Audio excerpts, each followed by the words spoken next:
So let me ask you, what patterns do you notice in your life? What behaviors or thoughts keep recurring for you? Maybe it's overworking like me. Maybe it's procrastination. I can relate to that part too. Avoiding conflict or getting stuck in self doubt. Whatever it is, take a moment to think about it. What behaviors or thoughts keep recurring in your life? And once I started to notice this pattern of overworking, the next step was figuring out which parts of me were responsible for it. Once I started to notice this pattern of overworking, the next step was figuring out which parts of me showed up during that time of obsessing and overworking. And that's where IFS, or internal family systems, really comes into play. As I sat with this overworking part, I started to get curious about its motivations. What was it trying to do for me? What was it protecting me from? And when I finally connected with that part, the taskmaster, it told me something surprising. It was afraid.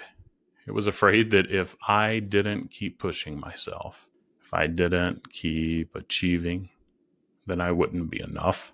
I wouldn't be worthy of the success I had built, the trust my clients had placed in me. And that was a huge revelation for me, because on the surface, I thought this part was just about productivity.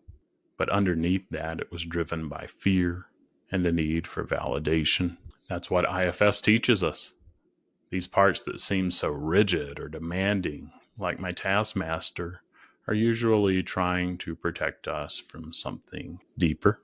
They've developed these behaviors as coping mechanisms, often from experiences way back in our past. Maybe you have a part that's stuck in people pleasing, or a part that's always worried about things going wrong. These parts are trying to keep us safe, even if their methods don't always align with what we need now. And I tell you, I'm speaking to my parts when I work with clients, because they can jump in. My 7-year-olds, they've got to take care of this person in front of me, and they don't.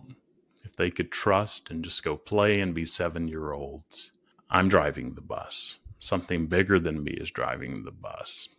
I don't have to fix. And that's when the healing happens, is when these overworking, people-pleasing type parts can be valued, but they can soften back. They bring us gifts, but they're part of a bigger team.